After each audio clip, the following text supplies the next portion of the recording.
You've reached Monster 911, and I'm Lance Hightower. I've been taking cryptid emergency calls for over 5 years.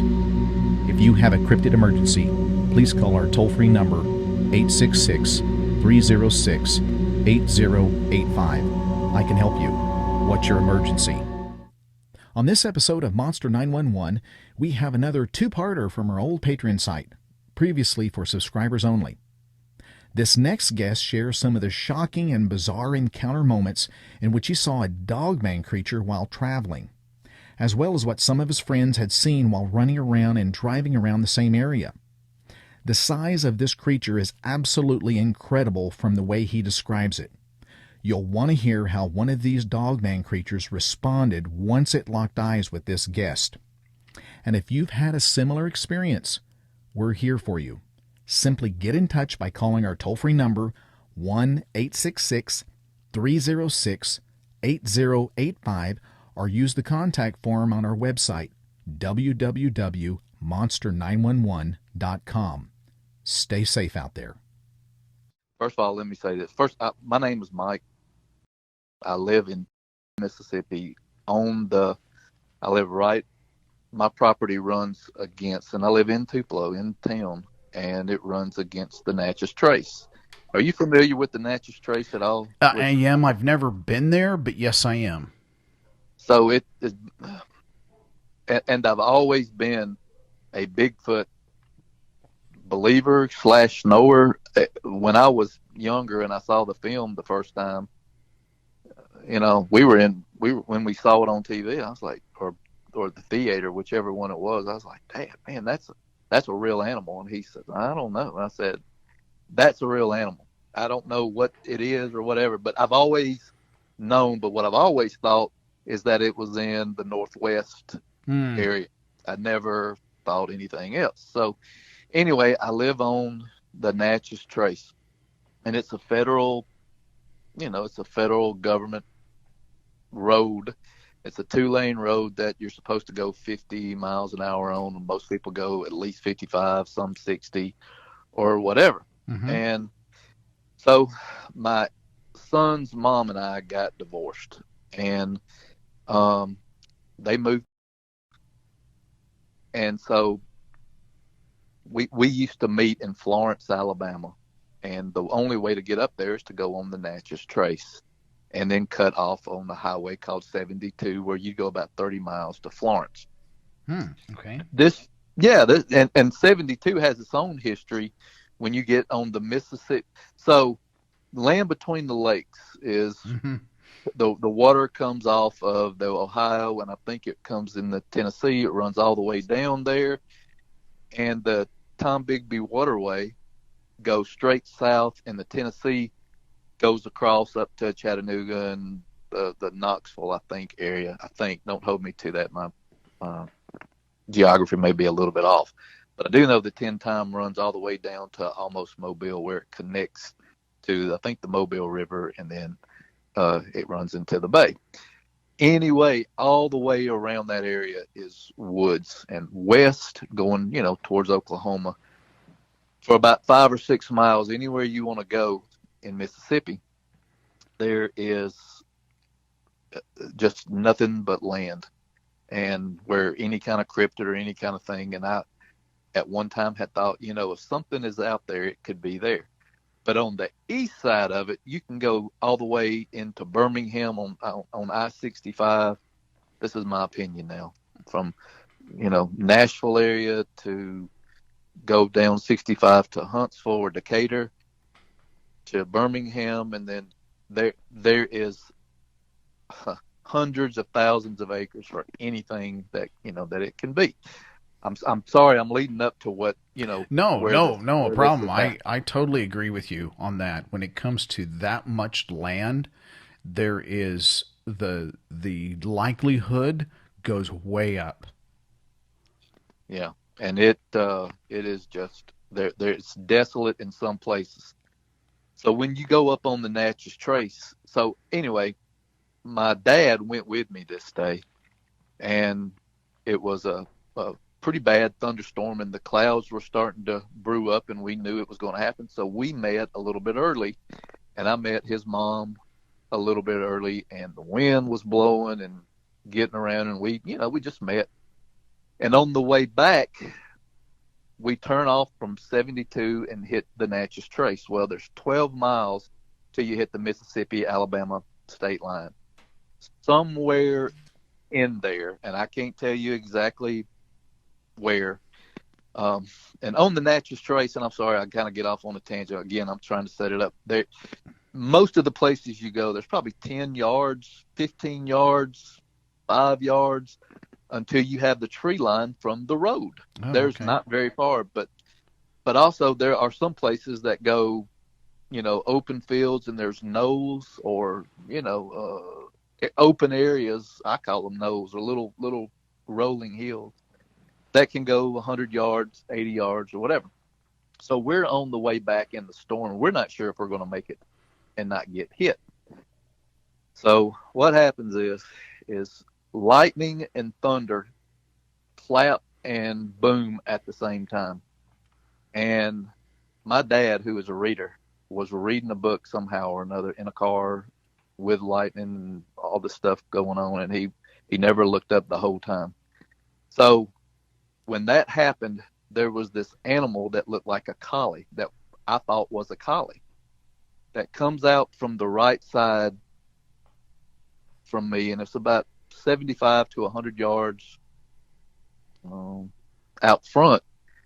And the hill, I'm saying minimum 60 yards, but at first I was going to say 70 or 80 yards, but let's just say it was 60 yards. This animal takes off, and it looks like a collie in the face, and it looks like it has hair on it. It's golden and white, but I noticed, and you know how things, I don't know if it does it for you, but things become slow motion when you pay attention to stuff. Like you see it in slow motion, no matter if it only lasts 2 seconds or however long. Anyway, this particular time I was looking, because you're not expecting a dog in the middle of nowhere Exactly. to run out on all fours. You're just not expecting it. So I'm looking, and I don't have time to say a word.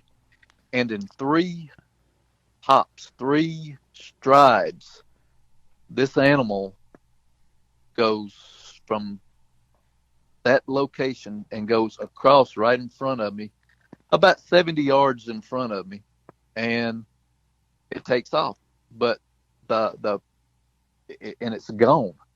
But the last stride, this is what's weird, is that the last stride, and I mean, I don't know why I was paying attention to this, but it was about 20 yards from the road, and it never touched the ground and went all the way across. I was like, this is the most amazing athlete I've ever seen in my life running. It was unbelievable how far it jumped and how fast it went. I mean, this was only a 2.5 second hops. And so this was still on all fours? All fours. This was all fours. This was not on 2 legs at all. This was on all fours. And the funny thing is all these stories that I've heard and read, and in the preceding or time after I saw this, have looked and heard, is that the arms are longer. These were relative to the body. These arms were shorter. The legs and arms were shorter, which makes it even more of an amazing feat to me. So I have the length of this thing. When it crossed the road, it was, so, I'm driving on the right side of the road and the other guys are coming on the other side of the road. Mm-hmm. It was as long as my side of the road. That's how big it was. So it had collie ears. It had a tail. I don't know how long that is. What would you say the side of the, my side of the road, or side of the road? It's like 9 feet, 8 feet. I was getting ready right off the top of my head and say 9 feet. But yeah, that's so describe to me one more time, when it took this leap, did it, we were talking sports earlier. So how someone that's running the hurdles, did it like just a smooth leap, or was it a bound up really high? No, it wasn't high at all. It was just a run. It was just running. This was a scared animal. This animal whatever it was scared because the lightning and thunder clapped at the same time. So whatever Oh. happened, it scared it. So this was not, and again, you hear things after the fact once I've, gone in and I won't say done research, but heard other stories that what could this thing be? Is it an animal? Is it a, you know, uh, entity of some kind? Is it a devil? All I know is this thing was scared and it was running for its life, and it went across and it was just a regular run, but the last stride that it did when it crossed the road had to be 30 yards or more, because on the other side of that hill I slowed down to look down and it was going down, and I know it was going to make it another 10, 15 yards. So the last stride was 35, 45 yards. It was incredible. Just a stride, but it was running for its life. Now, I'm not saying, like, any less of a feat.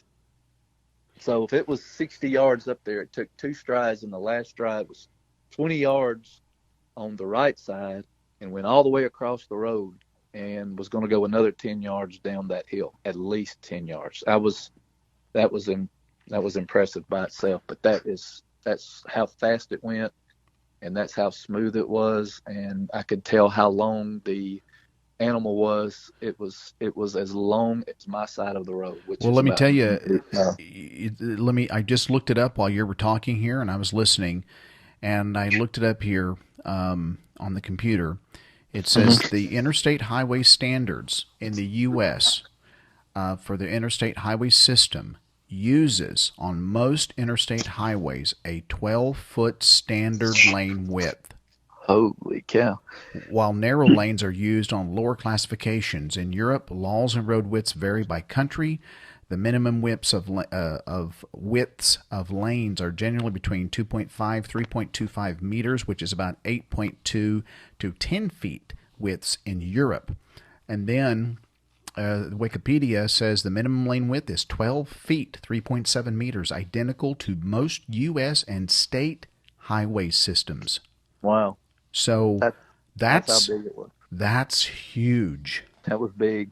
It was, and you couldn't like when you're looking out and you see an animal run, and then you pay attention to it close. You go, well, no, it's not that. I didn't know how big it was Mm-hmm. until it crossed the road. So it was a big animal, but I had never. Obviously, I didn't know what I was looking at. I didn't know what it was, and so I asked my dad. I said, "You see that? See what?" I said, "You didn't see that dog that ran across there?" And he said, "No." So I get back to work, and I know I'm going on a tangent, and I apologize, but No, no, I'm no, getting no. to Go the. ahead. Okay, so I get back to work, and I called the lady in that worked for me.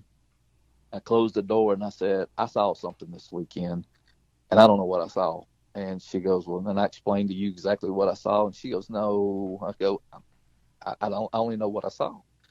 So anyway, I start Googling and looking and all this other kind of stuff, and my I never thought about looking at cryptids. Yeah, cryptids on the Natchez Trace. I was looking for dogs on the Natchez Trace, dogs, big dog, Mm-hmm. stuff like that. I didn't know what I was looking for. I Sure. had no clue what I was looking for.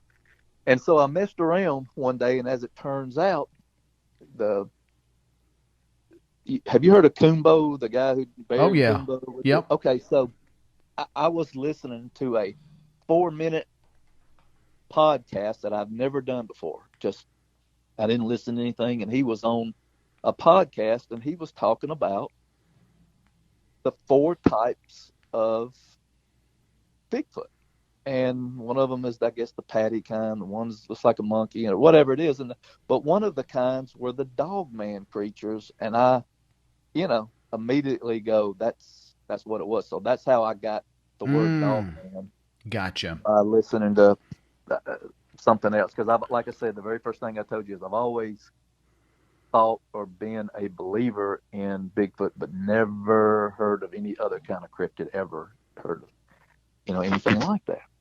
So I listened to that in Itawamba County, which is the next county towards Alabama, and it's on the Tombigbee River runs through it. And Kumbo happened to say, well, I can show you two types of Bigfoot just 3 miles apart from each other in Itawamba County. So I am freaking out because the county that I was at was one county north of that in Tishomingo County or Alabama. They're all right in there. I mean, it could have been in Itawamba County as far as I know. They're right, 15 miles apart from in there. So anyway, that was the first time. So I started looking and listening to. So I looked up Dogman. I looked up, and of course they had Big Cundiff, and then Dark Waters, and then as years went on, you came on. So I started listening to all of this and started getting intrigued about it, and like, what in the absolute world is going on? Right. Like, I'm glad I wasn't the only one to see something, but I went running. I told you I did this. I'm not a big hunter, but I went running and out in the woods and by myself, and even on the Natchez Trace, which is, in hindsight, not the smartest thing I've ever done. And so about 7 or 8 years later, I play softball, and old man softball, I guess you call it. It's 50 and older, and we were playing in Coleman, Alabama. And it's about 5:45, and we're in Hamilton, Alabama, and I just passed, and this might not be something you want to cut out, or you might want to cut this out rather. And I just passed on in Hamilton, Alabama, and off to there was a car in front of me, and it was light, but it wasn't completely light. To my right, I could see a farmer on, plowing a field and all that kind of stuff. And a car in front of me was slowing down, and I didn't know what it was slowing down for. And I looked left, and this is in Hamilton, Alabama. This is my second encounter. So that was about 7 or 8 years later. And off to the left, I looked, and because I had listened to you and listened to, all these other Dogman things, immediately I knew what I saw. So about 20 yards away in this man's yard, it was in this guy's yard, was a black mastiff looking animal creature. And it was so black that it was blue. And this thing, it's weird. So from the back, it had no tail, and I saw this thing for about 10 to 12 seconds. Oh, wow! Which is 5 times. Yeah, I know. It's about 5 times longer than I saw it at, the other one on the trace 10 years or 8 years previous. And so from the back, it looked just like a Great Dane. Like, I didn't see any tail at all, and the back looked like a Great Dane. And I think it was female because I knew what I was looking at, and I was staring intently, and I had my ex-wife at the time with me, and I was staring intently because I knew exactly what it was. Mm-hmm. And it didn't have any male parts that I could see, so therefore I'm assuming it's a female. And it was really thin in the middle. I mean, unbelievably thin. Good sized legs in the back, but it looked like a Great Dane. Unbelievably thin in the middle. And this is where the difference that anything I've ever seen. So this thing had shoulders bigger than any bodybuilder I've ever seen. It was, and I'm sorry, I'm using the superlatives, like the biggest, the fastest of this, and I'm sorry about that. But no, it's your own word. So yeah, that's continue, please. So the shoulders were absolutely humongous. I can't tell you how big they were.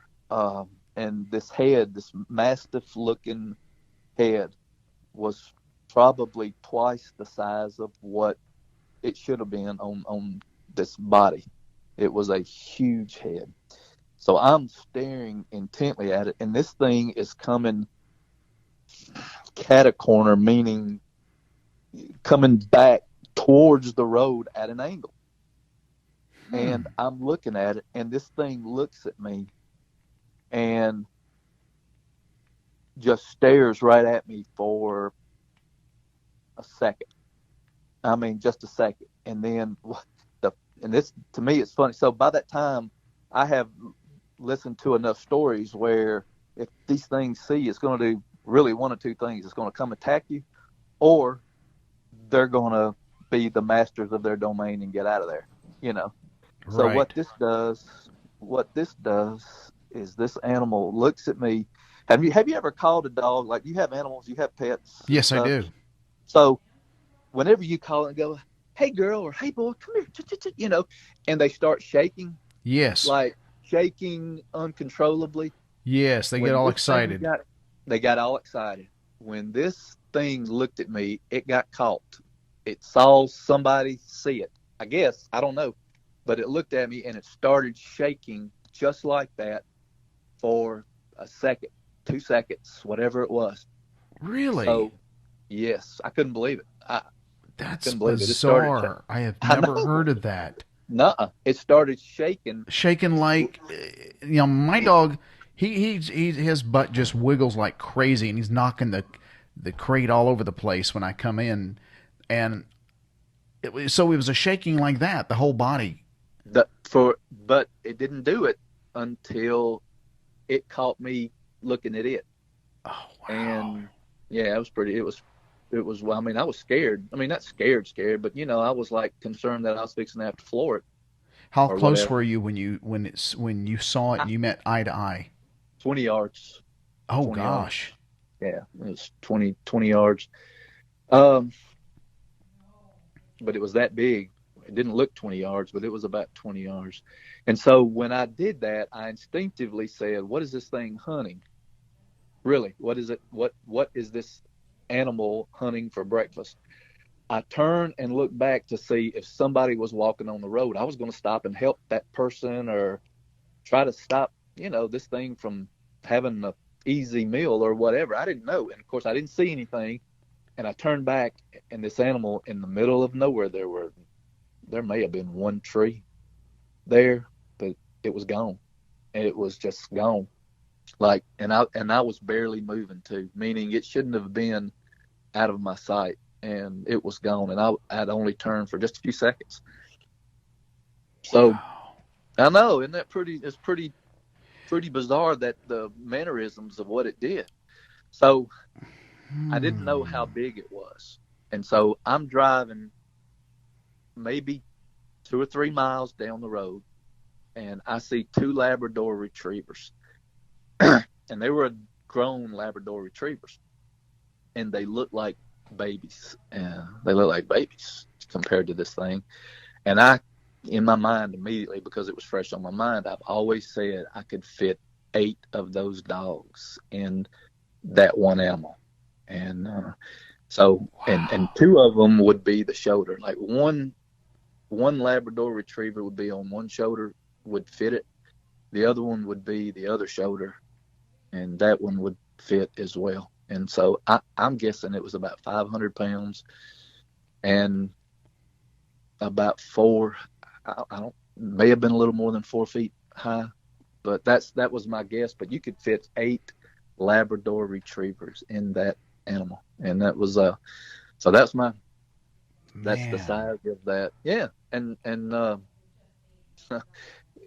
we start talking, and I've got friends who, if you got any kind of good friends, they'll rag you to death, and they'll talk, Oh yeah. that you can listen and all that kind of stuff. So I'm in a running group, and I hesitate to tell them, what's going on, but so we meet the following Saturday.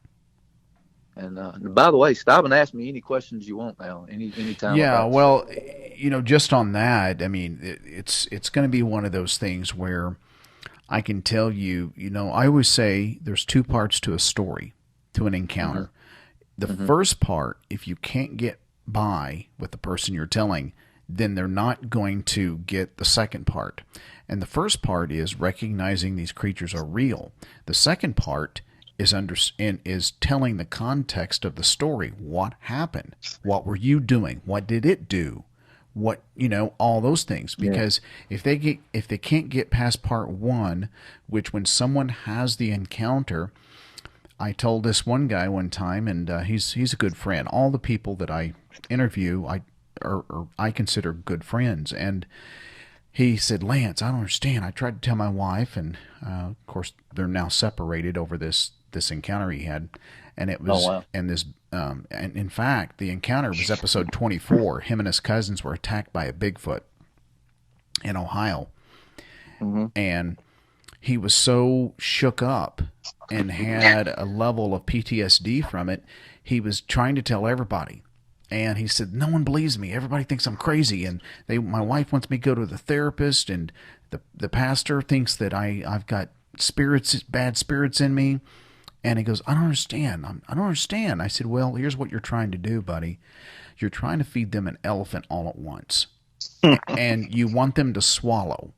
And you've got this encounter story, and when it comes out, you don't want to leave anything on the table. You just want to spill it out. It's kind of like a verbal vomit. You just want to get it out. But everybody's looking at you like,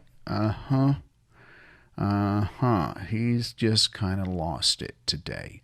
And so you've got to feed them one spoon at a time, unfortunately, and that's going to be hard because you just got to get it out. I said, you can talk to me all you want because I know you. I believe you. We've had our own experiences and encounters. So I get it. I was the same way. I got it. I even had people in camp hear the same things we heard. And to them, they couldn't place it. It scared them, but they didn't look at it as a creature made the sound. So... so I get what you're saying. It's just, well, she's my ex now, but not because of that. But you would think that the person that trusted you the most would believe you, but she didn't believe me either. And she was in the car. I was going to ask if she saw it. She never saw it. No, sir. She never saw it. She was asking what I was looking at. What are you looking at? I said, do you not see it? Look. I mean, I'm kind of animated, because I knew what I was looking at. Right.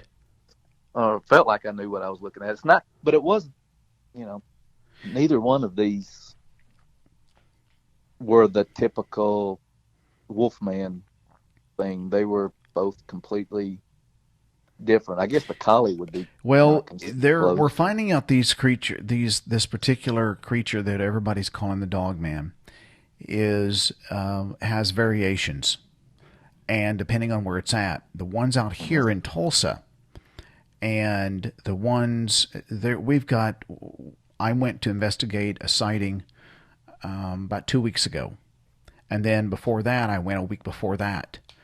They're happening frequently. Usually what you're going to find is the spring and the fall tends to be high active times. For some reason, which we don't quite understand yet, storms, especially lightning storms, rainstorms, thunderstorms, tend to get these things moving. But also snowstorms, different types of just windstorms in general, but especially rain, lightning tends to really get these things out. For some reason, I don't know if they're fearful, and so they're just trying. It gets them stirred up, and they get seen a lot around thunderstorms and lightning storms. I know that the one I saw the first time back in 2010 rather. This was one scared animal, and it was moving away as quickly as it could from whatever it was scared from. In this case, it was I'm assuming the thunder that's clapping. So I go run with these guys, and I'm like, man, I'm not sure if I should tell them or not, So we're running. We're going a few miles or whatever it is. And I decided to listen, I got to tell y'all something. I know you're going to, and we always would jokingly say, hey, I'm the most sane guy y'all know, right? We'd all say that to each other, because we all tell stupid stories or whatever it was, and we'd say, look, I'm sane, right? I just want you to know this. So I go, listen, I got something I need to tell y'all. And this happened the other day, and I told them some variation of the story I told you. I didn't go into as much detail. And we're running and keep going, and nobody says anything. Nobody says a word. And I'm like, oh, man, I can't believe I shouldn't have said anything, And then the leader of our little running group says, well, I got a story I need to tell y'all. Oh, And then no way. another guy says, I got a story I need to tell y'all. So there was three of us in there who've had stories. Who Oh, wow. I know, and nobody ever said a word. And anyway, the third guy, his story was that he saw something like what I saw running by himself on the same um, circle that we go on, which is in a field in the middle of nowhere. And that was the last time I ever ran out in the country after he told that. So anyway, what year was that? A year and a half ago, 2 years ago. It was a week after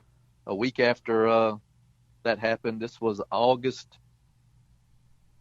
late August of 2017. Yes, 17. And then the week after we all ran together. And when I do go running now, I run in town, in the town that I'm in, not in the country or anything like that anymore. So, but that was about 2.5 years ago. So I bought a treadmill and I do that in here now. Yeah. So one guy, he had an encounter on the same out where you guys were running. That's right. And then what did the other guy say? So the other guy was actually the second one to do it. I'm not sure the third guy would have said anything, but he feels like that he had a Bigfoot encounter on the Tennessee Tom Bigby waterway where he goes and hunts in Amory, Mississippi. There's right behind the golf course actually in Amory. And he was talking about his story where this thing, whatever it was, walked him out, broke a branch. When he would walk, it would walk. When it stopped, it would stop. That type of thing. And he, he called me one night and said, "Can you come over?" And I was like, "Yeah." He goes, "Listen to this," and it was some TV show, about Bigfoot. Mm-hmm. And he goes, "That's what I heard." I go, "Are you kidding me?" He goes, "That was what I heard." And so he jokingly asked me all the time, do I want to go with him to go hunting and all that? I'm like, no, I'm good, bro. I'm not going. So I don't blame you there. Yeah, I don't go anymore. I used to be a hunter. I used to do that kind of stuff, but just nope. I'm good. But that's kind of my two stories, my two sightings. Two Wow. completely different things. One looked like a collie, the other one looked like a mastiff. One was golden and white, and the other one was so black it was blue. I can't explain it. I mean, they're not good stories. They're just No. my stories. Well, I always say we can learn with every encounter. I mean, we've known for a while that there's variations in colors. There's reds. There is kind of a white silver. There's dark black. The one that was experienced just 2 miles from the gentleman who saw it twice, it could have been the same one, and he saw it on a turnpike that's only 2 miles from my house right now, and it was a coyote color, like a calico color. And he said, Lance, if it was 15 feet off in this Oklahoma blue stem and plains of grass over here, you'd never see it. You'd never see it. And so parts of what you just said, too, fit the description very, very accurately. His, out of many of the interviews that we've done with this Dogman creature being seen, he said he kept saying that it was very, the shoulders would make Arnold Schwarzenegger looked like a high schooler. Man, it was incredible. He said that it was very imposing creature. We were sitting later, we met face to face, and we were sitting at a Mexican restaurant, and we were sitting in a booth, and it was a big booth. It was large, and I said, I just got to ask you one more time. And he was in a big 4x4, and he had the Baja lights in front, and he flipped them on, and this thing wasn't moving. It was bent over a dead deer off the side of the highway, and it wasn't moving. It didn't jet off like a coyote would or a predator. Right. And it was just bent over and just staring him down. And as he got closer to it, he said even in a bent over position, it was as high as his bumper. He had huge 37-inch tires, and his Jeep was jacked up. He said, Lance, this thing was huge. And I said, how wide was it? And he was looking at the booth in the restaurant. And he said, it's as wide as that booth you're sitting in right now. And that booth, I could sit 2.5 of me. Oh, wow. Yeah. He said, it's as wide as that. He said, this thing was every bit of that. And he said, what scared him, aside from not knowing what the heck this was that as he was passing it, it gave this grin. Like it intentionally gave this grin, an intelligent. He said you could tell it was intelligent. It was thinking. And I said, if it was going to talk, what would it have said? And he said, it would probably said, come on out and play if you want. Come on, come out here, get outside your vehicle. And he's thinking, no. He said, I floored it. He goes, now Jeeps don't go fast. It's not a sports car, Lance. He goes, I was just praying this thing. I said, did you see it get up or anything? He said, no, thank gosh I didn't. He goes, man, I just got out of there. About a year later, about a mile further up the road, further north on the same turnpike, he saw it coming off a berm, off the manicured part of the highway, coming out of a tree line. And he wasn't in his big jacked up vehicle. He was in his wife's vehicle, and he just said, man, I can't believe I saw it again. And he called me, said, Lance, it's still there. It's still there. He said it came out of the same tree line about a mile further north, and it was at a different month. The first time he saw it was in 2016 in November, right after a thunderstorm. Mm-hmm. The second time he saw it, almost a year later, was in March. Different weather patterns, but guess what? It was right near a thunderstorm. So that's amazing. I didn't know if mine, may be unique or it was happenstance. Had I not gone and searched, had I just said, wow, that was a big dog and let everything go,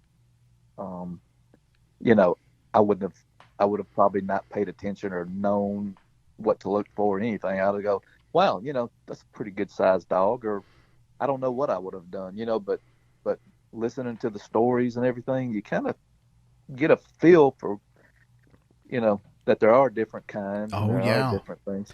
And they all behave different. We believe that also there is truly an alpha in each pack, that there's packs. And what's very interesting about your encounter is that you saw two different colors. So that tells us a lot that there's more than obviously one. And I know that seems kind of like Captain Obvious when you hear these stories, these stories of these encounters, but sometimes people get in their head, they're just seeing one Bigfoot and one Dogman and one this. No. You're seeing multiple. The one thing that I've never heard before is this body shaking. Like for that instant, like it was like my dog, when he's happy to see me, he just shakes all over. This one was like it got caught with his hand in the cookie jar, and it knew it got caught when it saw me and just started shaking. And so I took the opportunity to look back to see if somebody was in danger, if their life was in danger. I didn't see anybody. I turned around. It was gone. It was gone. So when you looked at this thing, what color was its eyes? Black. I never saw the amber or anything like that. All I saw was black. Black eyes. Just black. That's all I saw. There's no whites or anything. You just solid black. No, sir. No whites. I didn't even see any ears. I mean, everything looked like skin. I mean, I guess it was hair, but it was so, you know, it looked, it was so thin or whatever you want to call it. It just looked like Hmm. thin hair. Like it just, um, at the time, it didn't even look like hair. It looked like it was bald, you know? Wow. It was just, yeah, it was Did the the face? head, sir. No, go ahead. The head? Yeah, the head was just humongous. Like it, that is what led me initially to know that this was something not normal. Was the head? It was just a lot bigger than the body that it was on, and it was a big body. It was just Man. huge. Yeah. Man. So let me tell you this, and I know this is another kind of a story. So my friend and I, another friend of mine, he rode down with me, and we were talking, and I told him, I don't tell everybody. You know, you only tell people that you know who's not going to think you're crazy. Right, exactly. And so I told him, in fact, my very best friend has no clue about this. So I don't tell everybody because he would just rag me to death and start talking. You know, he's just that kind of friend. Oh, We were yeah, my yeah. roommate and everything else. And I just, I just chose not to tell him that kind of stuff. But anyway, I told this other friend that. So he and I are following each other to go work out. We go in Tupelo, we go under the Natchez Trace. And as soon as we come out of the Natchez Trace, and I'm following, and it's dark, it's 5 o'clock in the morning or whatever it is. We had gone to work out with weights, and then we were going to come back and walk. I know that's a long story, but that's what we did that one day. It's the only day we ever did it. An animal jumps out in front of him, and all I saw was a shadow. I couldn't make any details out because he was, 50 yards in front of me or whatever, whatever it was, but it jumped out in front of him. And so we get to where we're going, and I said, you know what, because he already knew my story. He already knew this, that what I told him about the Dogman. He needs to look this up. And see, he has a cabin up in Tishomingo County, up in Pickwick. And I said, dude, they're everywhere up there. If what I hear is true, they're everywhere up there. Whatever everywhere means, they're up there. Right. And so we get out, we start walking, fixing to get ready to run and everything. And I go, are you just going to pretend like you didn't see that thing that ran in front of you? He goes, you saw that? I go, yeah, I saw that. How did you miss it? I don't know what it was. I didn't see it to give any details. I just know that it ran in front of him. And he goes, that was no dog. That was no normal dog. I know. I don't know what it was, but anyway, I don't know I don't know what he saw. I saw a shadow is all I saw. And he saw it a lot better than I do, but he wasn't going to tell me that he saw it was the kind of the whole story until I asked him about it. And anyway, some people just don't want to know, I guess. I don't know. Well, some people just, it's kind of one of those things where, did he seem frightened at all? He didn't really want to talk about it. Oh, he just... After I told him. Yeah. When I said that, he goes, you saw that? I said, yeah, I saw that. You wasn't going to say? He goes, I wasn't a normal dog. I go, I know.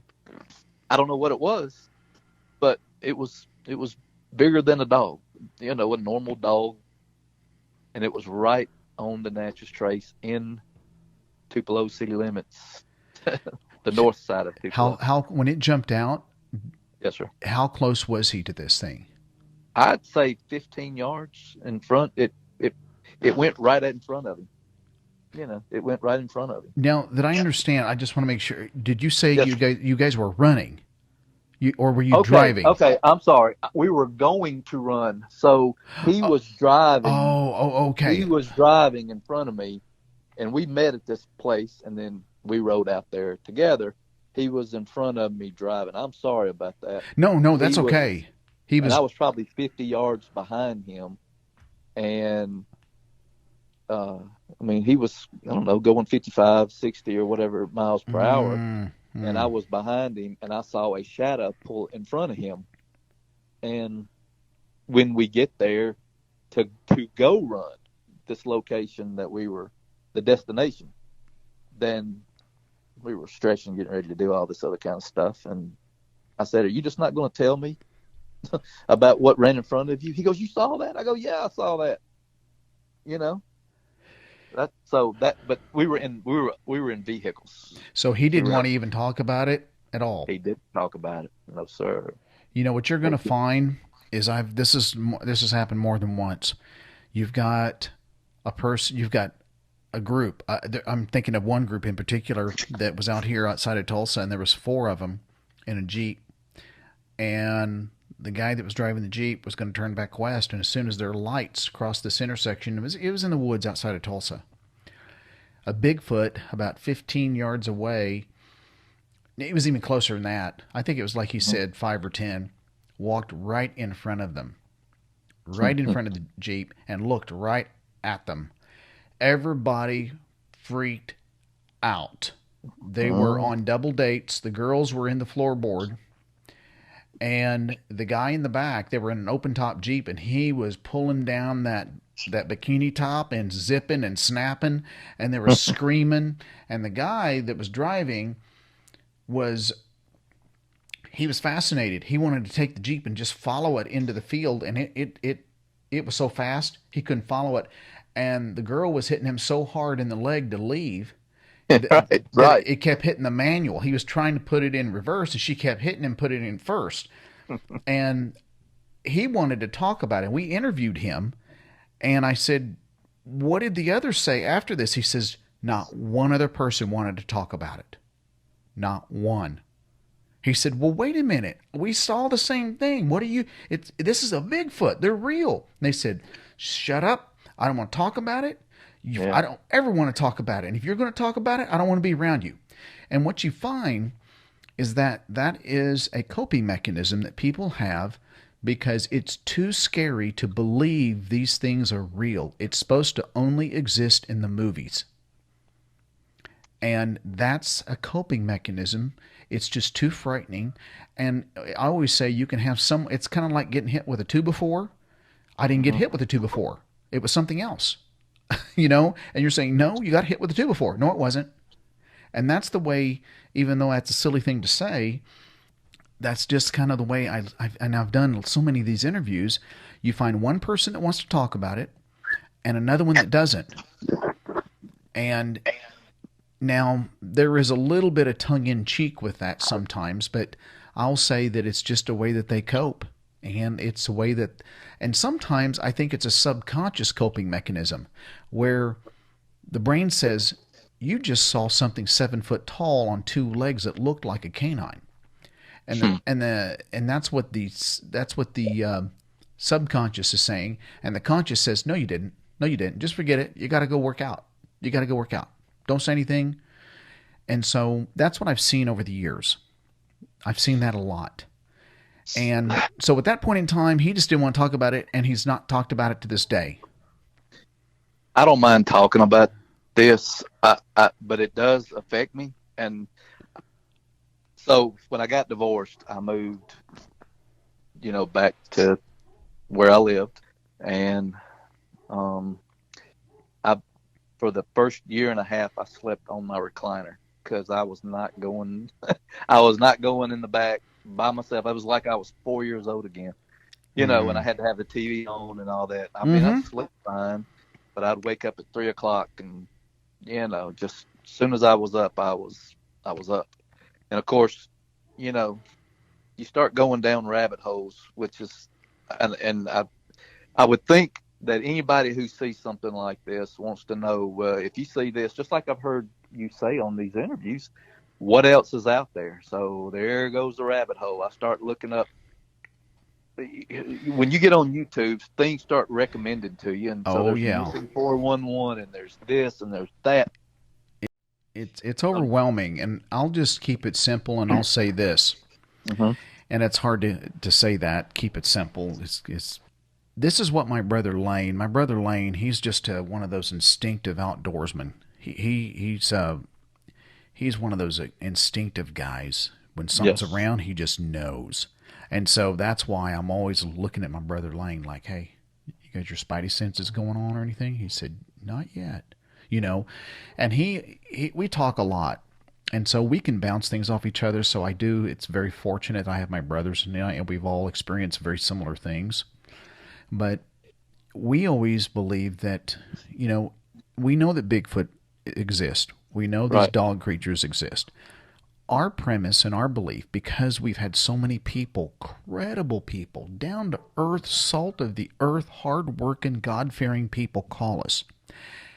And we've had people call that said, hey, Lance, I was out turkey hunting and this thing stood up next to me that was 2 arms and 2 legs and it looked like a lizard man. I shot it. I ran like hell. I was so scared.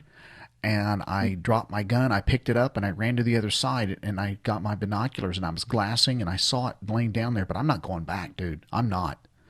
I had. All right. I'm fixing to now question your BS monitor. So here goes. Now, here's the real reason why I don't go hunting anymore.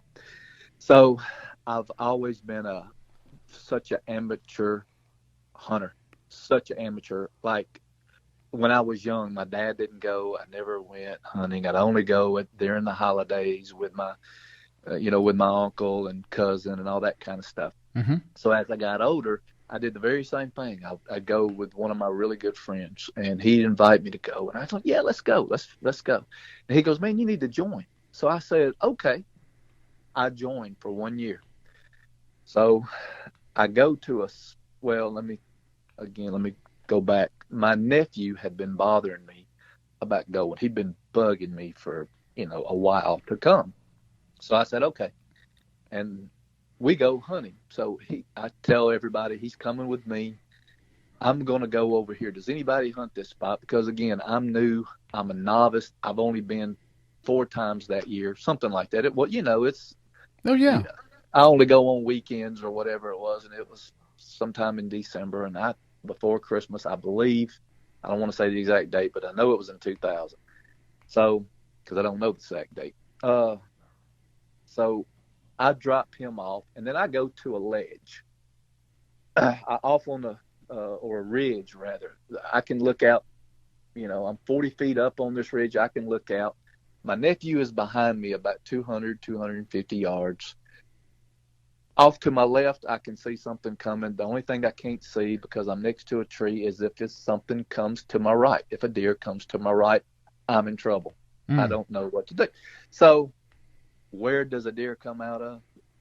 And it comes off to my right. So the tree's blocking me. I can't wait. It's going to see me. I do something because I'm a novice hunter. At best, I'm novice. I'm not that good. I've never been an outdoors person, but I like hunting. I like it. I'm just not good at it, Sure. When it comes right past the tree, now this is stupid. Forgive me for when you go, I can't believe you did this.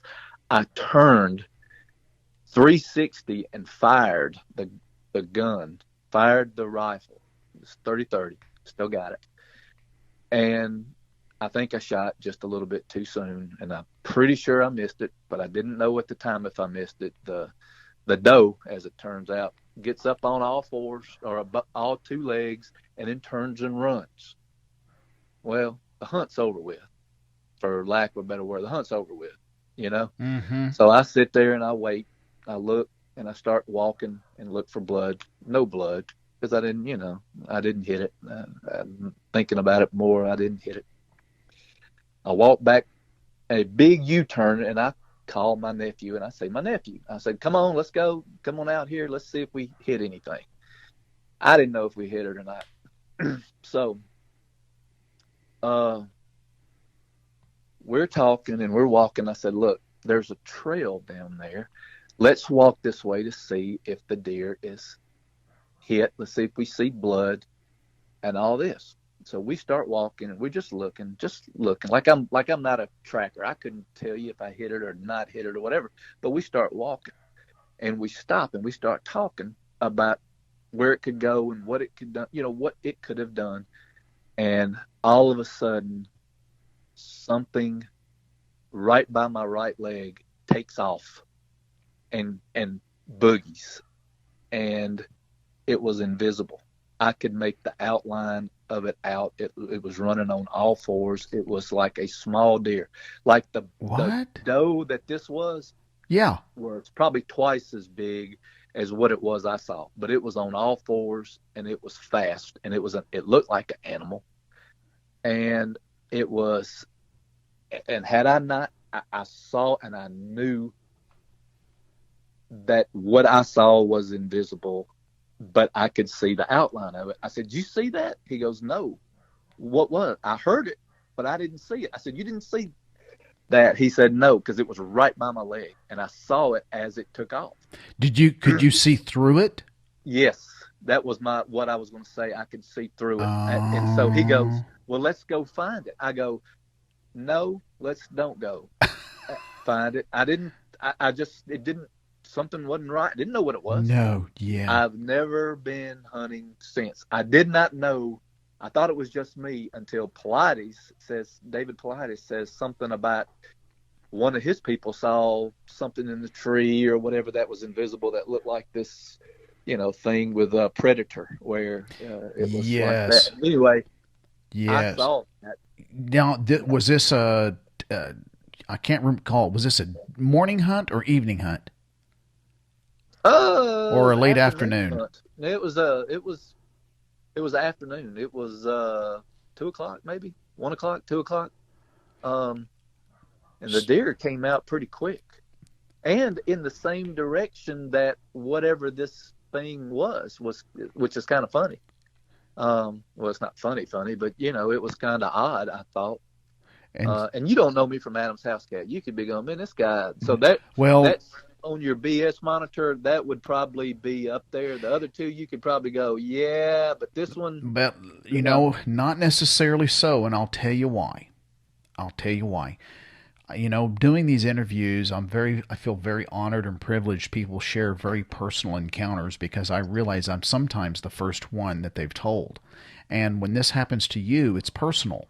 And it's so personal that if it keeps you up at night where you can't sleep, then it's personal. And it's personal. I respect that, and I do not take anything lightly with any of my people that I'm honored to do an interview with, like you. But let me tell you a little story, and then I'll ask you some questions. There's a gentleman, and him and some brothers. They're older. I think they're 55 plus. They have a couple cabins down in southwest Oklahoma, and it's a very rugged terrain, very pretty. It's got its own beauty. It's just hilly, and they're not mountains. They're mountains, in Oklahoma, but they're just rocky hills, brushy, a lot of wildlife. Well, he's got some cabins down there, him and his brother.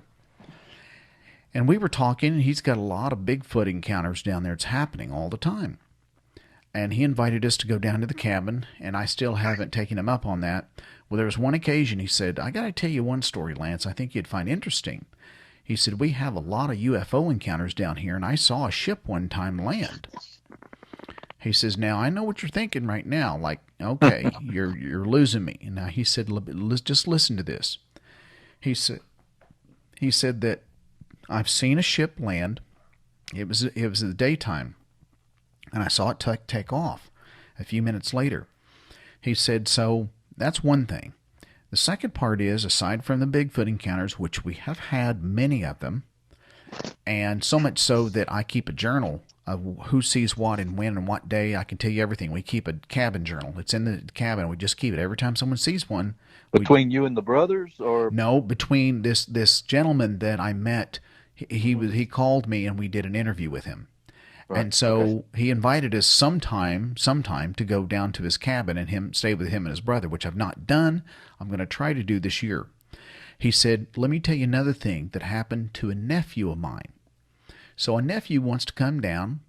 His dad, which is my brother, this guy was telling me, he said, we set up a my brother sets up a deer stand for him because he's going to get down late.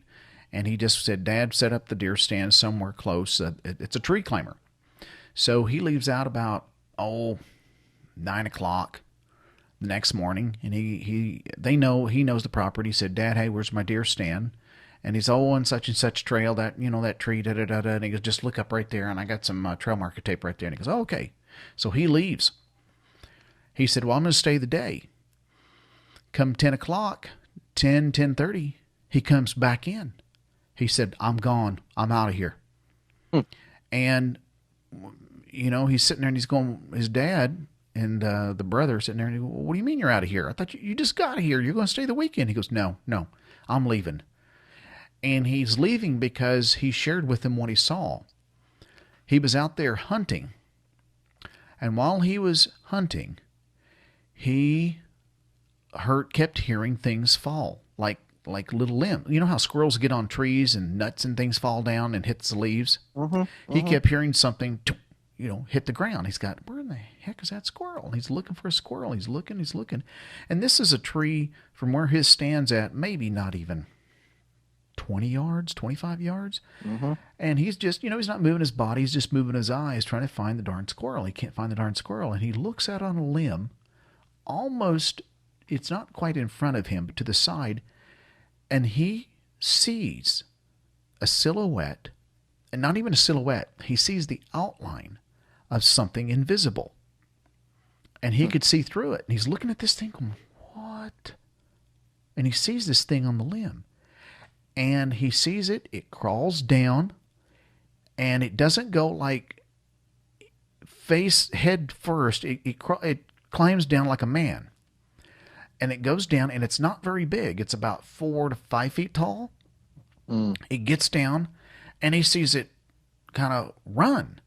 And as it runs by bushes, little saplings, it's moving the saplings.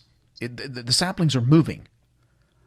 And he's just like, I'm out of here. So then he tells his dad back and his uncle, and the uncle's the one telling me the story. So his uncle said, oh, man, I have a hard time believing this, but he was scared. So he goes out a couple days later and goes deer hunting, and he sits on a rock. And it's kind of in an open clearing area. It's right on the edge of some timberline, but it's just normal Oklahoma prairie grass. And the prairie grass is about 3 foot tall. Well, he's sitting there leaning on the rock, and he's one of those hunters that just have some coffee, whether I see one or not. So he's facing the wind. And he says, Lance, I'm looking kind of in front of me, and there's a deer trail over there, and they're coming this way. I'm in camo, and it's our land. He goes, so I've got my little hat on, and I put it on the rock, and I put my camo hat on. He's got his hunter hat, orange. He said, and I'm looking, and I see the grass being pushed down way out in front of me, like 45 yards. And I'm looking at this thinking, where's the deer? And I see the grass keeps being pushed down in front. And it's kind of wide, about, say, width of a man. But I don't see anything. I don't see a darn thing. And then it gets closer, and I'm thinking, well, this is on the ground. It's a hog. And it's kind of coming right at me. And so he's just leaning there, and he just gets his gun ready, and he doesn't know what to expect. And as it gets closer to him, the grass gets thinner.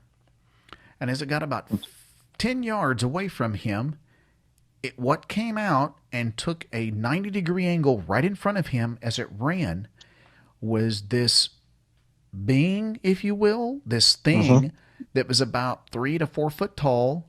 You could see through it. It was translucent. It was green. He could see to the other side, and it was a green hue, a color, like a light green.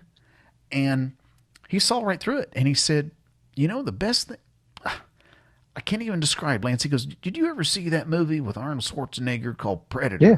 And I said, yes, sir. He said, that's what I'm talking about. That's the thing that I saw, but it wasn't big.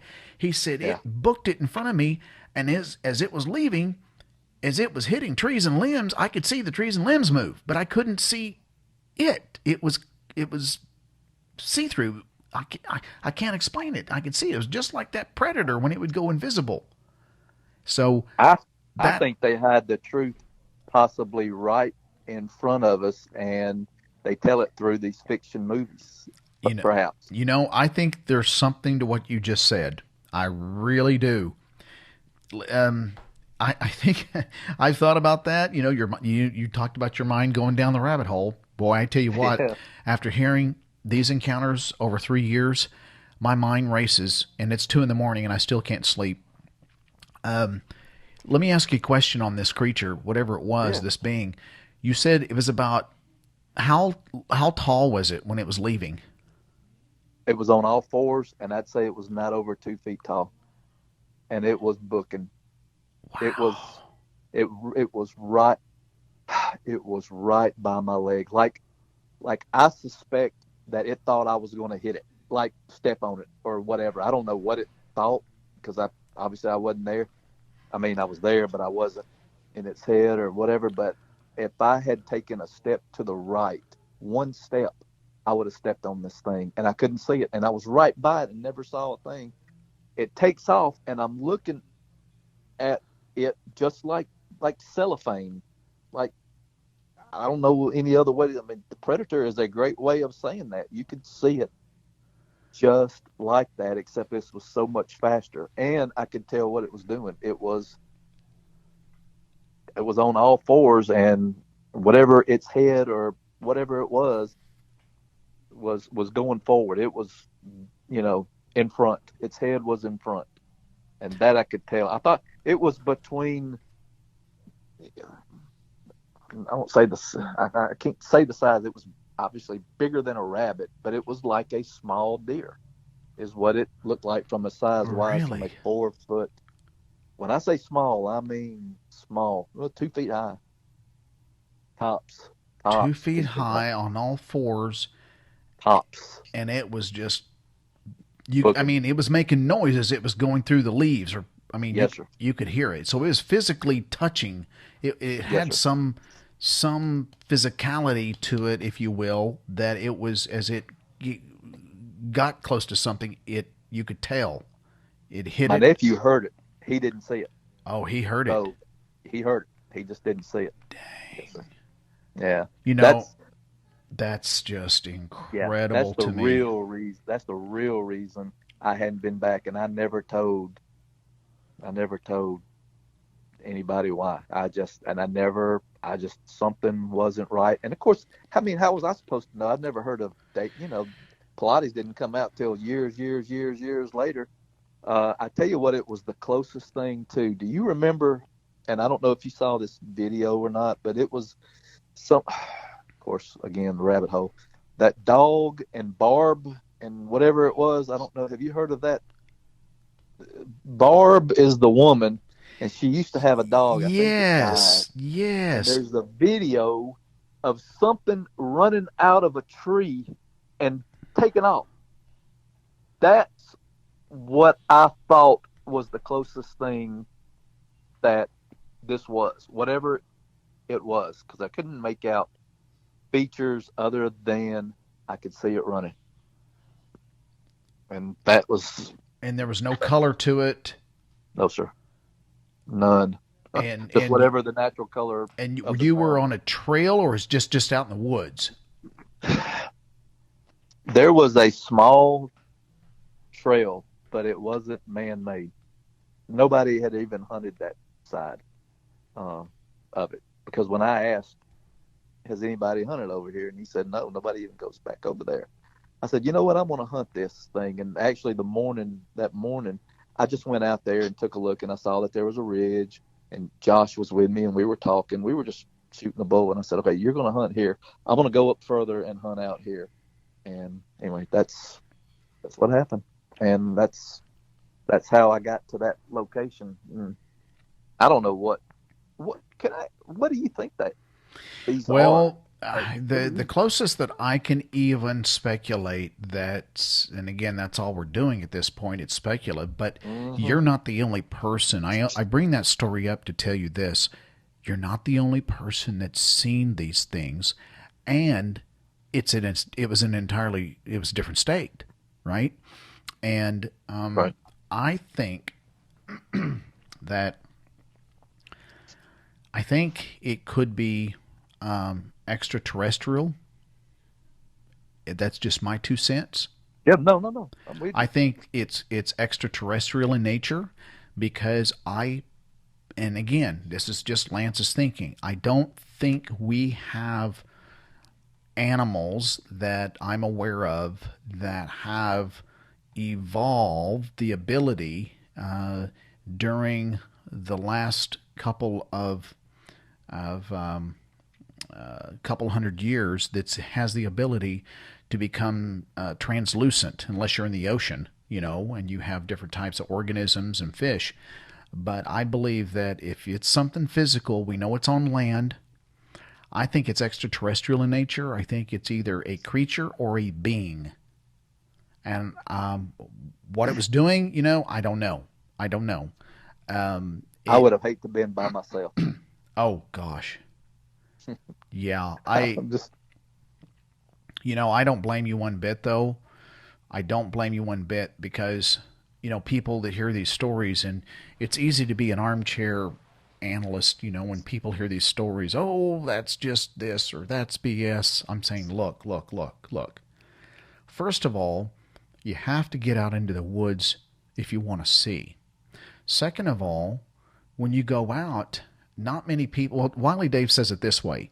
He just says, when he gives some of the accounts that when we've gone together and we go at night and we do calling and we try to call up these Dogman creatures, and everybody's a quick critic. Oh, you guys are just this and that. Yet when we have invited people, as he would say, you can't push him in the cab with a 2x4. All of a sudden, well, my foot's hurting tonight, and my back, my lumbago is killing me, and I'll do another time. All of a sudden, nobody wants to go, and that's the way it happens. So I just say, as Dave would say, I can't unseen what I saw. You weren't with me, so how do you know? You don't. If you want to have your own experiences, you get out there where I was at. And this is, now I can't promise you're going to see it. It just so happened that I did. It was, whether you want to call it bad timing or perfect timing, it was bad. And right. Wiley, what people don't know about Wiley is that we were going to do this on another channel is he had a very, very close encounter with a ship. And he had UFO? UFO, yes. It flew right in front of their truck. And his hunting buddy, who I'll just say was a professional athlete, saw it. He was the driver. And it was so close. And it hovered in front of them for like 10 to 15 seconds, which is like an eternity. And That's then, right. And then That's it just, exactly right. and then it continued in front of them, went across the road into this field, and just went up and gone in the blink of an eye. Wiley jumped out of the truck. He was looking with binoculars. Did you see that? And his buddy said, what are you doing? Get back in the truck. He said, what? He goes, get back in the truck. Expletive, expletive, expletive. Right. And he goes, so Wiley got in. He goes, what are you yelling? He goes, get in. And they start going down this dirt road flying. The guy's in shock. And Wiley's yelling at him, slow this truck down. You're going to kill us both. Right. And the guy was totally in shock. And finally, when he calmed down later that night, he said, well, what did we see? And he goes, well, you saw what I saw. It's a UFO. He said, those are not supposed to exist. He goes, well, congratulations. You just found out, and I did too. I think some people, and you can tell me, I don't go jump in a lake, that some people have, I don't know if the right word is the propensity or just happenstance luck, but to see and have and feel these things, whether it's, so other things have happened to me as well, but that doesn't happen, that doesn't pertain to this show, I don't think, or what you do, although they may all tie together. I'm not sure. I do believe that people have, and I was just talking about this last week. I do believe people have an affinity, if you want to call it, or an ability, or, and I'm not going to get out there, but I'll just say it because I'm a guy of science. I like science. My background in chemistry and biology and the sciences and physiology. I do know things have vibration. I know things have energy. Solids have less movement. Liquids have more movement. So I get that. So I do believe that, what we are as human beings, God made us, and we are, our central nervous system, the brain, the spinal cord, and the exiting nerves are energy. It conducts energy. We're electrical producers. We're more than that. We have a body, we have a spirit, we have flesh, we have blood. But I do believe that people have this ability or affinity or a intuitive energy about them to attract certain things, or somehow it just, whether you want to call it happenstance, which I believe there's no happenstance. I believe there is an attraction of some sort. And so, first of all, I'll just say that. And so people can have multiple encounters. I do believe that. And with different things. I've had different things, whether it's been a God-like spiritual thing and physical things like Wiley Dave has had. It's I can't explain it. I don't look for it. I certainly didn't ask for it. And so my best friend, I got about 4 or 5 guys that are really tight, but one guy is truly my best friend. And second best friend, however you want to say it. I'm sorry, I shouldn't have said his name. I'll cut it Is out. my best friend. I don't say anything. I've never told him anything. But my other friend went off to different places with the government, and he left in the heart of his marriage. And when his kids were growing up, we played ball together, and he was gone on and off for 2.5 years. And I was like, dude, what are you doing? And he goes, man, I cannot and will never tell you. All I know is he got me in the White House when I was visiting there. So he had some fairly decent pull. And he tells me, and I go, oh, dang it, I'm sorry. No, I'm sorry. I'll cut it out. I'll cut it out. Okay. I'll cut it out. I said, can't sleep at night. Here's why. And I told him about the 2 Dogman. And he's always joked with me, always had fun with me and all this. And he just stops and doesn't say anything. And he goes, they're real. I go, what? He goes, they're real. I said, are they animals or are they what are they? He goes, they've been here for hundreds to thousands of years. They're real. I said, okay. And he didn't want to talk. That's all he said. That's all he said. And I let it go. And I haven't asked him about it since. Let me tell you something then that's very interesting to follow up with everything you've told me. And we may need to do this as a part 2, if you don't mind, at Sure. another time here. But I'll just tell you what I've learned. When we got into this, it was basically therapy for my brothers and I. It was just for us to talk about, talk a little bit about our experiences and things we've had. Well, it became therapy for other people.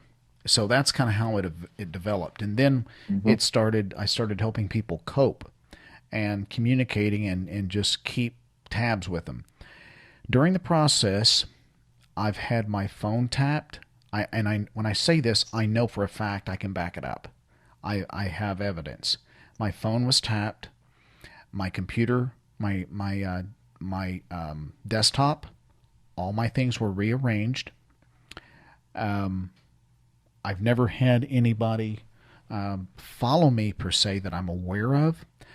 But because I've done so many interviews with people calling me back that say, Lance, there's somebody following me, and they're driving this and this and that and this. Who are they? I can now tell you that there is a group that we still don't know who they are. I think it's compartmentalized to encompass a couple of different agencies. I believe that there is people from the CIA, the NSA, various forms of military departments, a few people from the Federal Bureau. Now, when I say these people, I don't have absolute proof, but I believe that this all forms under kind of a deep state kind of category.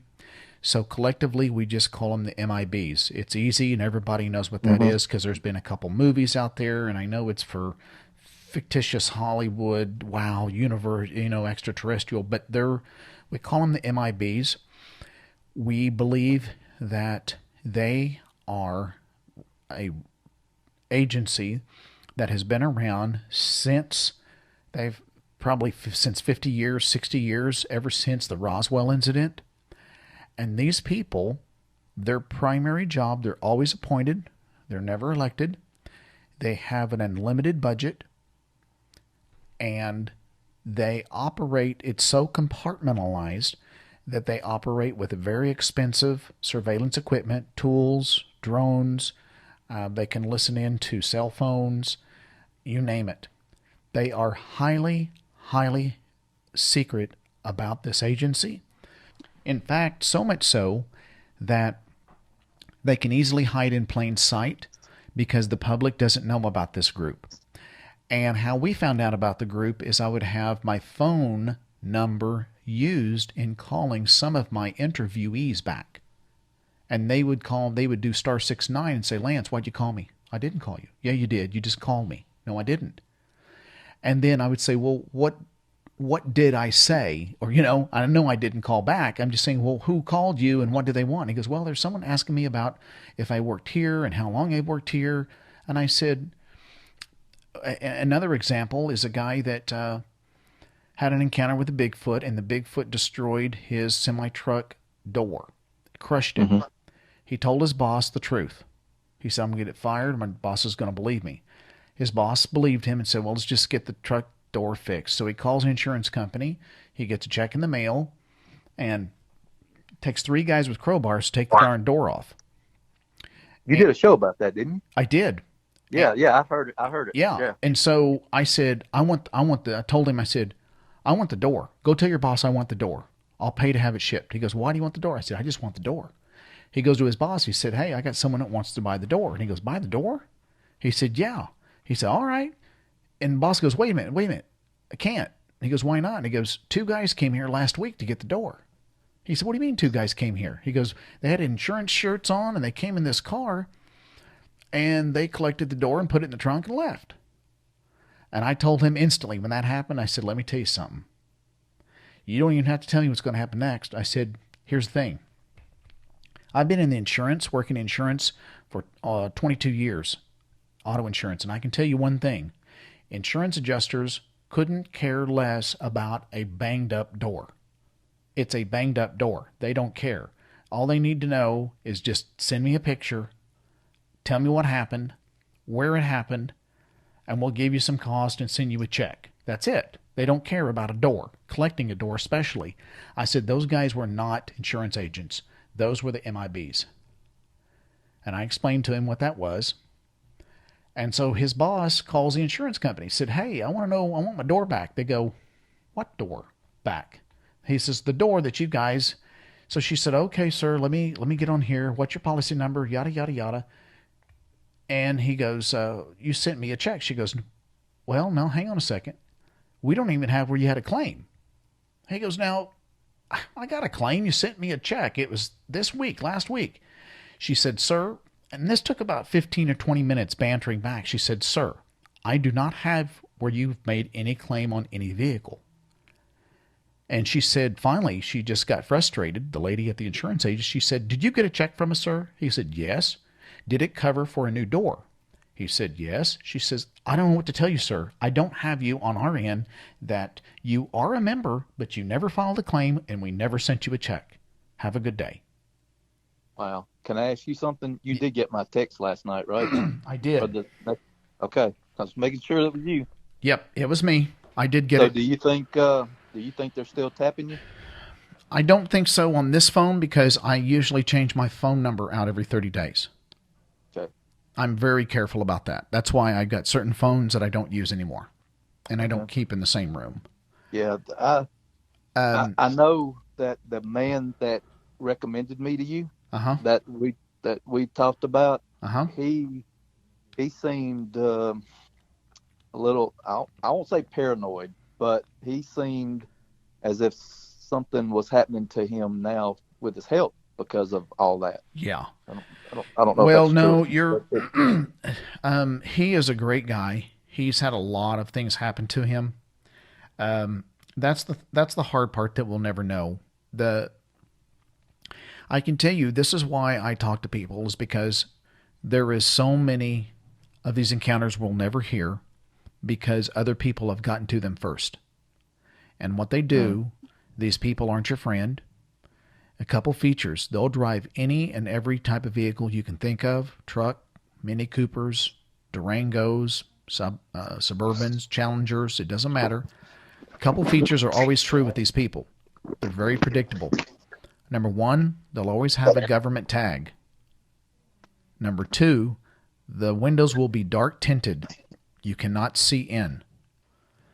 And these people will show up at your doorstep just like they appeared out of thin air. And they will never say Bigfoot, Dogman, terrestrial. They'll never use that language. They'll say, we heard you saw something. We'd like to talk to you. And they'll know your name. And they'll know your name. So if anything, usually old encounters, they don't care. It's done and gone with. Yeah. It's the new encounters that happen that they're very fascinated with. All of mine are old, in case they're listening. Yeah. Not old, but Well, about they're 2.5 years old is the newest one. I've seen helicopters. They use helicopters, scout helicopters, or what they call Roush helicopter, Loesch. They're a low-flying aerial scout helicopter. It's very fast, and they fly low to the ground. And usually, what they'll do is they'll have a thermal device mounted on the belly, and they'll usually fly them in the evening to night. I've had eyewitnesses have these large 8-blade, 6-blade drones on their property right after an encounter. These Dogman creatures represent something that they don't have a finger on. I know they know about them, but they don't know where they're at or where they're going to show up all the time. And I know they know about me.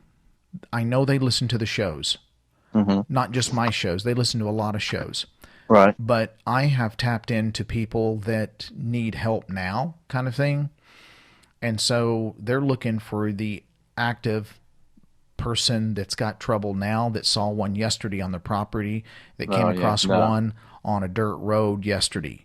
They're looking for that. And then what they do is they go in there, they will quarantine off an area, so to speak, and they'll say military exercises, and they'll have a helicopter come in, they'll use drones, anything, and they'll call it military training exercises. And their job is to go in there, capture, either kill, I think, honestly, and then they'll remove any evidence that it exists in that area.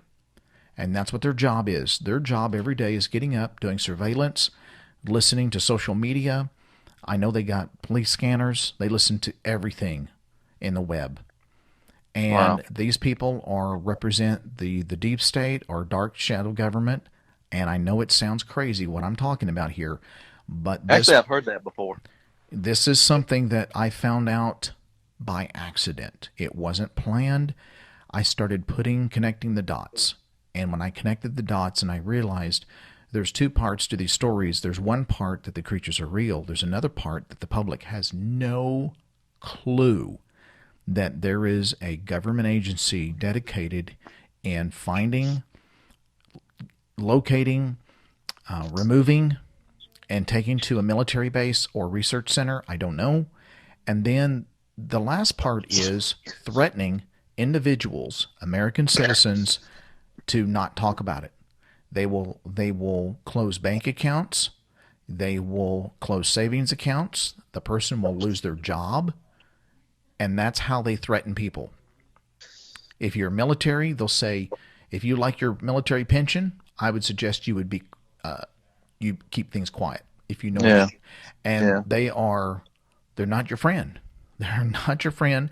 They do break the laws, constitutional laws. They don't care because they are told higher up that this represents a national security issue, plain and simple, period. And it's high secrecy. So this is why it's impossible to tell Joe Q. Citizen, because Joe Q. Citizen's going to look at you like, oh, you're one of those nut conspiracy guys.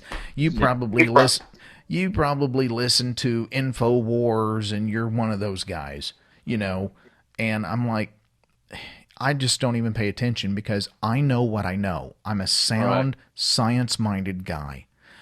Well, other than close friends, you're the only person that does this that I've even spoken to. I would not have even done this except I really don't even know why. Other than, like, I listen to these shows, and you are by far, well, I'm not trying to, the easiest to be able to talk to. I appreciate that. So far, it's just, man, you're just one of the guys. It's like we're out here having a beer and shooting the book and talking about this and whatever. Well, it gets so surreal sometimes to me that I'm in my office, and that if you would have told me 5 years ago, 10 years ago, 25 years ago that I'd be doing this now, talking about I'd say, come on, man, get real, wake up. And I'm with you. But I guess what I'm saying is that the world is a lot bigger than what we think. There's more things out there than what we know in the depths of the ocean and on land. There's things out there, I think, that are creatures that we've never seen, things that live in the earth, things that live in trees, things that can go invisible. I am so open-minded at 53. That's how old I am. I'm exactly. Well, I'm with you. You're 66. Were you born in 66? I was. Yeah. October of 66. Yeah, I was July. Yeah, absolutely. It's I have wondered and often wondered if when they decided to do the national forest, did they know what was out there, and this is their attempt to hide what's out there? You bring up. That's a very good point, because you're going to the next level and even a tertiary level of thinking. And, I think to a certain degree they did maybe. It's hard, we can speculate all day, but I will say this. The reason why that they don't say anything, and by the way, when you listen to David Paulides, two of the biggest national parks that have the biggest missing persons cases, is Yosemite and Yellowstone.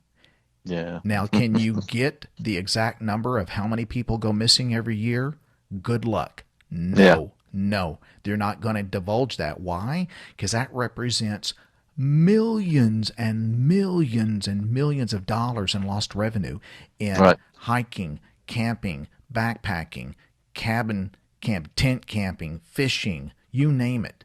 RV rentals, RV buying, anything, everything that deals with it. So it is a monetary issue, a revenue issue. But, so they just want the people, nothing to see here, folks, nothing to see. Carry on, carry on. They don't want anybody to know. So they keep the public ignorant. Ignorance is bliss. They keep them, go ahead and hike in the woods. And, if you miss somebody, tell us. But the families that's had missing persons, can you imagine having missing persons? And if someone said, well, yes, we're going to come out of the closet. There have been these creatures living out in these woods. And you know how many lawsuits would come out? Right. Right. Do you know how many PETA people would come out and say, it's an animal, it's a creature, it's a being, oh my gosh, close all hunting down and fishing across the land. These creatures are roaming all over? What? So you can see how this can I escalate know. into a huge Pandora box.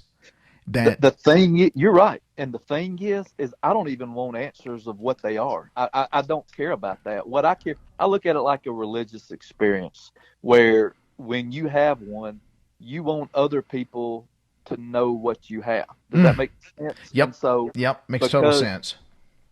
this is real, and you know it's real, and you, doctor, know it's real. How do you let other people know it's real? And look, you better keep a swivel on your head when you go out in the woods, or when you go wherever you go, because they're possibly anywhere and everywhere. You don't know. I don't know. Nobody knows. And especially out in the wooded areas, that you want them to know, and they're just bebopping like there's nothing's wrong, nothing's in the way, and they're probably around them, and they don't even know it. Well, that's why my dad, he said, well, how come we've been hunting in the woods for years, Lance, and I've not seen? I said, well, Dad, I can't answer that, and that's a good question. I said, but how do you know something hasn't seen you and decided not to reveal itself? Yeah. That's what we'll never know. We'll And never that's know the that. scary part. Yes. As a knower, that is the absolute scariest part. Like, how many times have I been out, whatever, that these things are looking at me, and I'm going, oh no. Now that I know, I'm going, holy crap. Yep. That's why I don't. I mean, I don't. I live in the next to woods. I live next to woods on the trace, and where I told you that when I saw Mm-hmm. Chile in Tupelo. And now, is it so thick that there's something out there? I don't think so. But at the same time, what do I know? Especially now.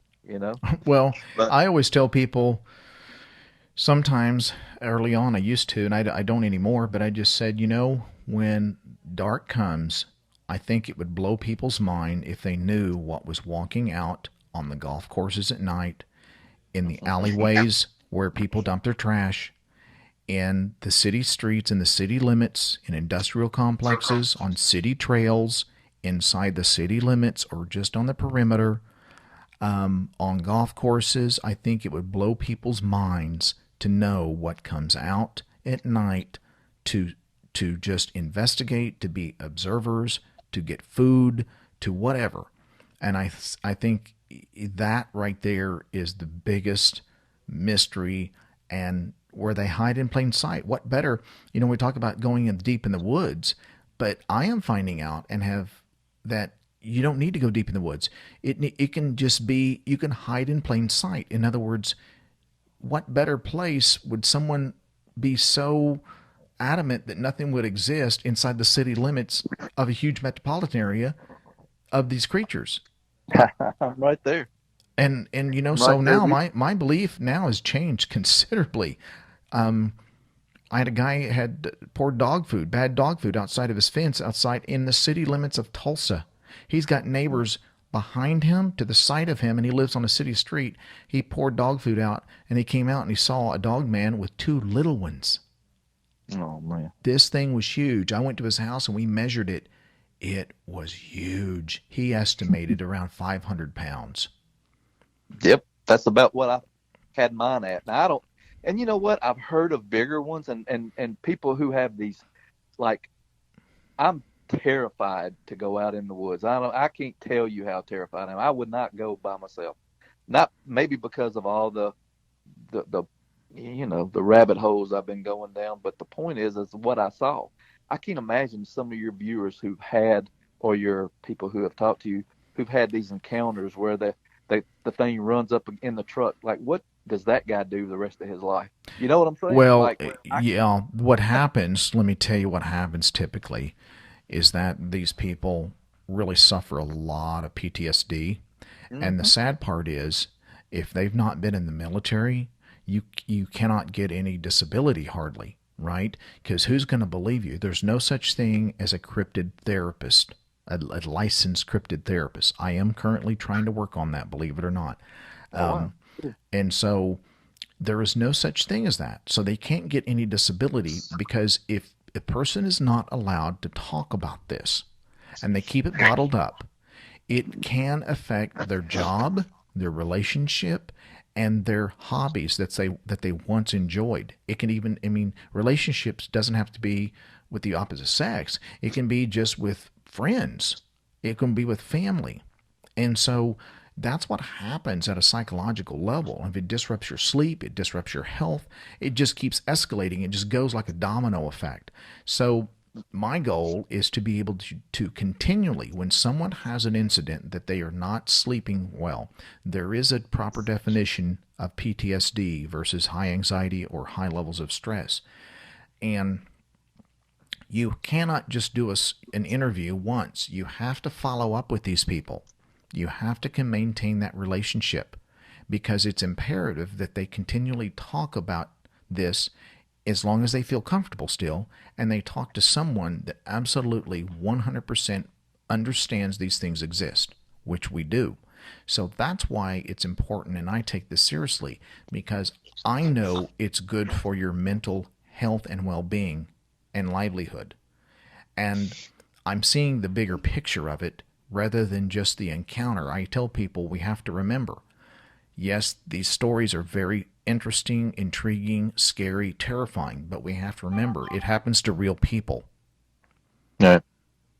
So I'm not a I'm not a person who wants to go out and find one of these things. I don't want to, I'm not a researcher, so to speak. I just want to live a peaceful life. I don't, I don't want much, to be honest with you. No. I just want to, I kind of wish I could go back to before 2000 and not know what I feel like I know, and go from there. But since I can't, how do you just try to cope? You try to cope, and you won't ever forget it. So it's not about forgetting it. It's just basically to cope with it. You accept it. You confront it, and you say, it happened. There was nothing underlying, really. It's just, it happened to me. I guess that if anything, you realize the world is bigger. There's a lot we don't understand. But if anything should make you a little bit feel better, is that you're not alone. There are literally hundreds, if not thousands, of people that have experienced very similar and very terrifying encounters, and you're not the first to experience this thing that is invisible. You're not the first to see these Dogman creatures. I interviewed a guy a couple weeks back.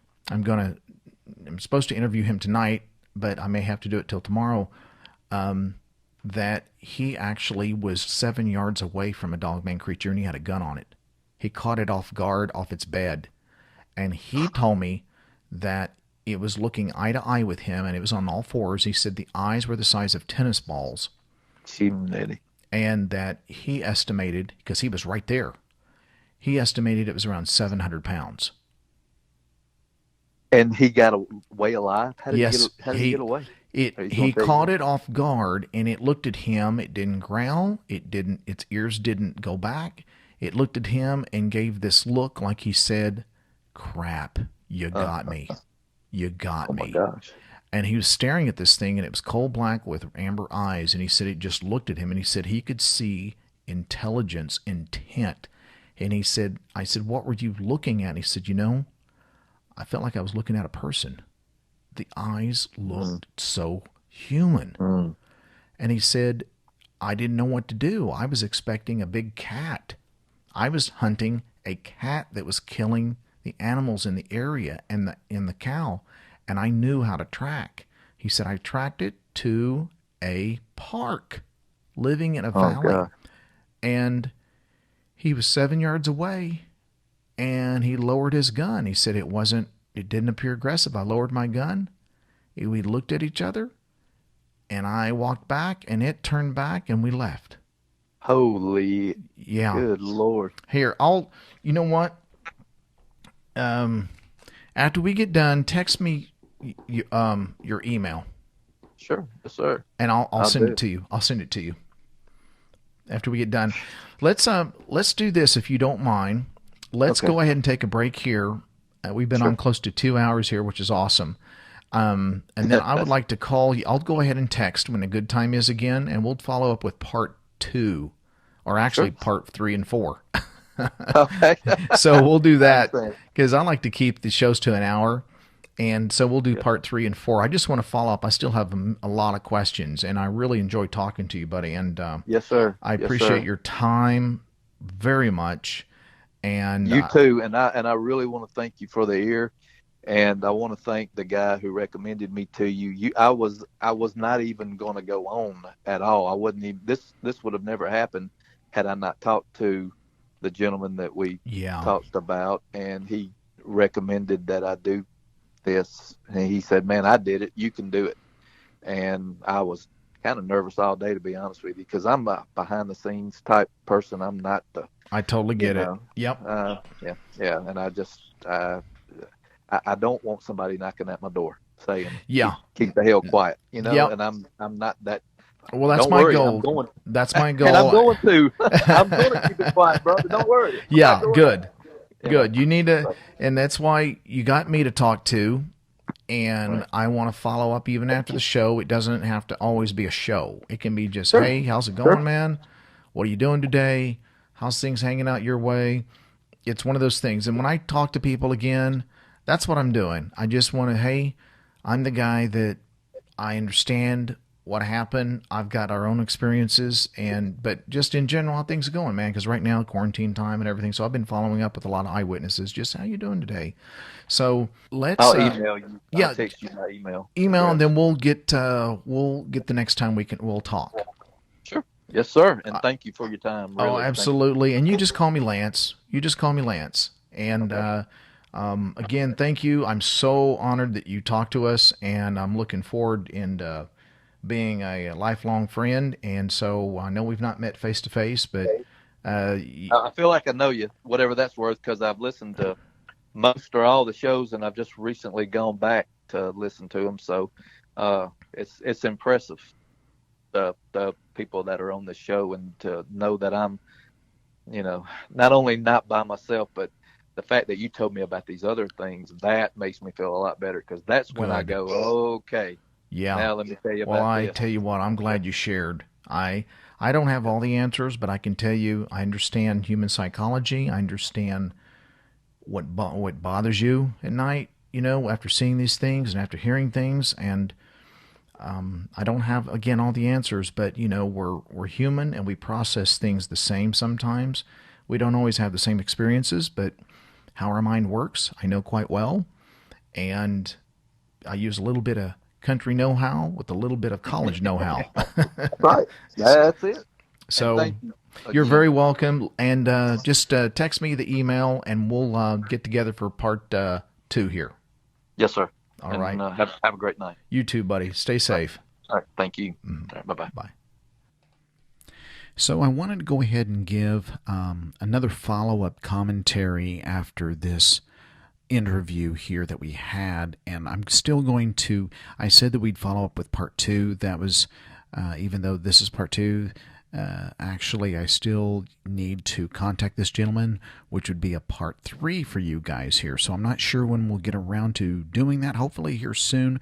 We've come close to talking, but we have family obligations that got in the way. But I will recontact this guy because without going through everything that you guys have heard, there was one part I did not follow up on that I really want to the next time I talk to him. And he may not have all the answers there because his friend did not divulge too much. And this is the friend that was in Washington. And he gave his name out accidentally, but I went ahead and scrubbed it out. But I thought it was very interesting.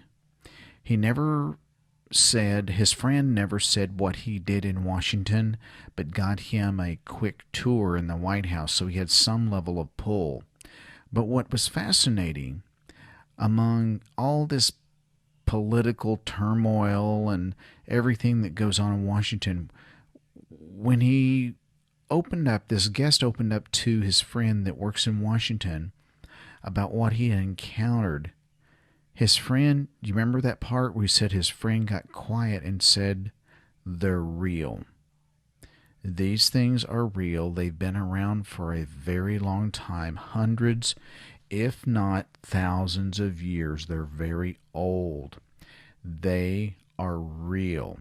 So I know I didn't really hold on that and really dig in and asking more questions, but I am going to follow up on that part because it sounds like his friend is extremely in the know. He could be working at a level that has direct contact or is directly contact with people that work in this field of the shadow government that they interact with, or not interact with rather, but is in the level of investigating these creatures. And who knows what else. But I did not elaborate. I didn't dig into it any further, which I really want to the next time I talk to him. But another thing, it really just, as you can hear, my jaw about fell to the ground when he talked about this creature that, or something, being creature, we don't know. And I gave my 2 cents and I said I thought it was extraterrestrial. He wanted to know, and I just gave him my 2 cents. I said there's nothing on this planet that I'm aware of in the domestic sense or indigenous sense that can disappear or have itself go translucent like that, unless, some type of weird organism in the sea.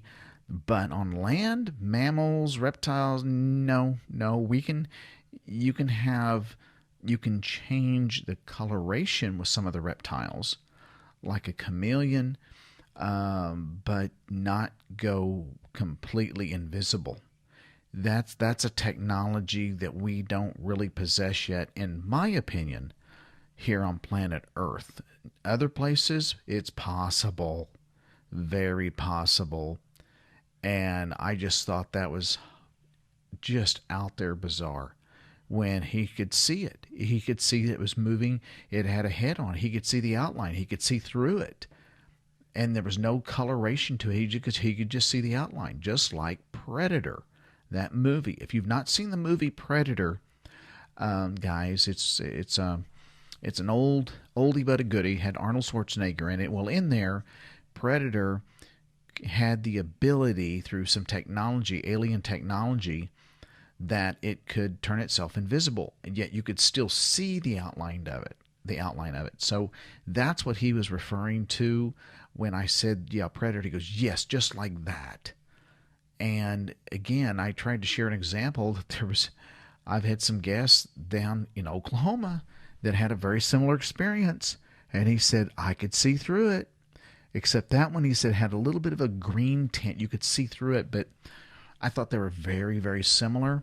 And it's important when some of these guests have never talked to other people that's had experiences, and I share those experiences. And remember when he said at the very end, he said, when you shared those, Lance, I didn't feel, I'm not crazy, that there's other people having these experiences.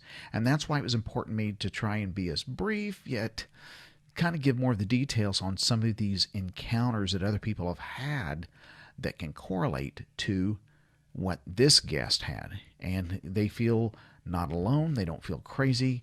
They feel like, okay, I'm a sane person. There's other people having them. And they have issues too. They're trying to cope as well. So I was really glad that the gentleman that recommended him did so, and he trusts us enough, and that this guest had enough courage to call us, because we really learned a lot. And just, every encounter we learned something. Plus, these encounters, scary encounters, happen to humans, real people, just like you and I, no different, and it affects their life. And you see how it affected his life. He said he doesn't go back into the woods. He said he wasn't a great hunter to begin with, but he enjoyed it. And that's really sad when someone really gives up something that they really enjoyed, and he no longer goes in the woods because of this invisible creature thing that he saw run away. I mean, can you imagine seeing that? I mean, in the daytime, but being by yourself and seeing something like that in the evening while you're by yourself trying to come out of the woods, and you see something that just is making noise, has some type of level of physical contact, but you can't see it. How bad would that freak you out? I know it would me. I would question, am I hallucinating? What's going on, Lance? Well, I just wanted to pop that in there for my little commentary here of this interview. I'm going to follow up with this gentleman again here soon. Hopefully, I've got all kinds of interesting calls coming in, guys. I mean, not loads of them, but the ones that come through are just mind-blowing. I think it's just going to be a really odd, creepy year coming up with some of the same people that's had encounters. They live in these woods and regions across the U.S. in which they're becoming, it'll go through a period where they're highly active. It'll go through a dry period of a couple years, and then bam, all of a sudden the area gets active again. I got a feeling that's going to happen this year. So stay tuned, buckle up, get ready, guys. As always, take care. I hope you guys are staying safe and well out there, and thank you for allowing me to come into your home. I really appreciate it. I look forward to talking to you guys each and every week. Until next time, stay safe, learn all you can, and we'll see you soon.